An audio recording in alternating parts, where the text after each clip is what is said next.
keep piling grand battlements on shifting sand, then act surprised when the tide gnaws them away.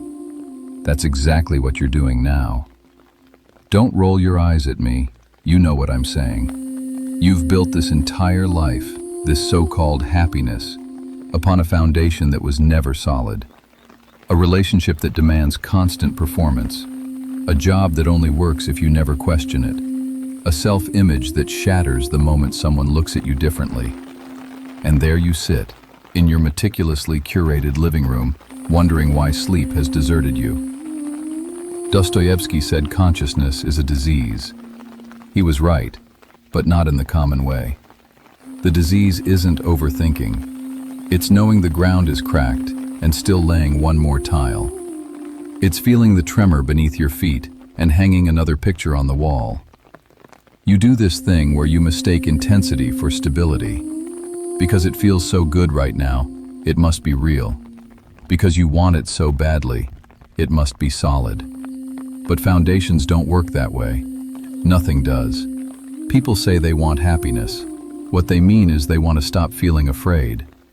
There's a crucial difference there, one you keep sidestepping. You build on top of fear instead of facing it. You craft elaborate happiness atop quiet desperation, then wonder why you're perpetually depleted. Stop for a second and really look at what you're standing on. Is it your true self, or the mask you think you should wear? Is it real connection, or the ache of loneliness you dread facing alone? Is it genuine joy, or simply the quiet that comes from fleeing something else? These aren't rhetorical questions. You know the answers. You've always known the answers. There's a pattern people fall into. They stumble upon something that nuzzles the bad feeling away. A person who needs them. A substance that hushes the clamor. A belief that explains away the chaos. A career that begins to feel like identity.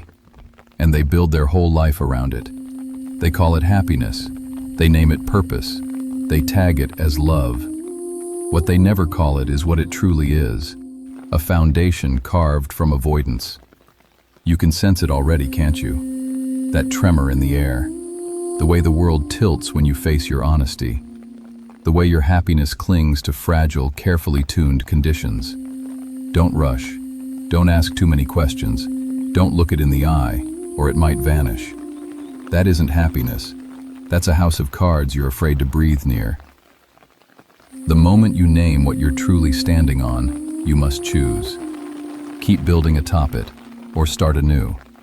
And starting over can feel like dying. The true death begins in the mind long before the body follows. You're living it now. Each time you smile and feel nothing. Each time you go through the motions of a carefully polished happiness and sense the hollowness beneath. Each time you tell yourself this is enough, this must be enough, even as a sliver of you knows better.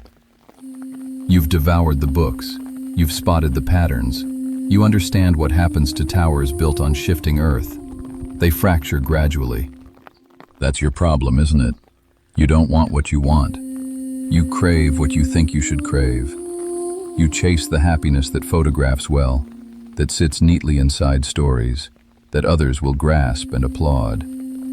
But in the hush of night, when you're alone with your own shadow, you can feel the ache between what you possess and what would truly keep you whole.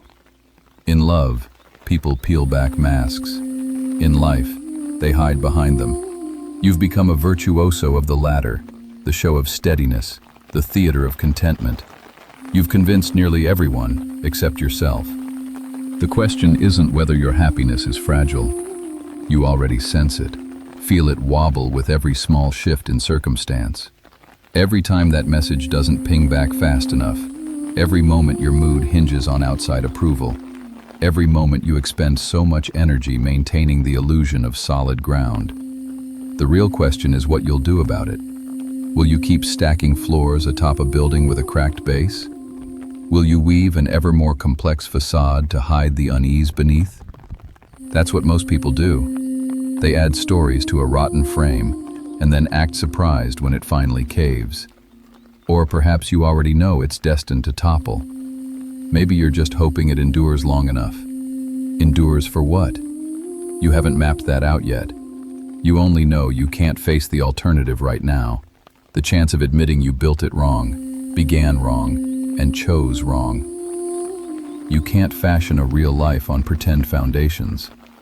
Beautiful things fade away every day. Even the person you might have become if you dared to tell the truth instead of bowing to fear. If you'd built on something truly solid rather than what's merely convenient. If you had chosen the harder, enduring foundation instead of the prettier one that tastes good now. But you didn't, and here you are, still constructing. The stones in still water eventually sink to the bottom. Happiness built on instability is slipping away, and somewhere deep inside, the part of you that stays awake while the rest pretends to sleep senses you're going down with it.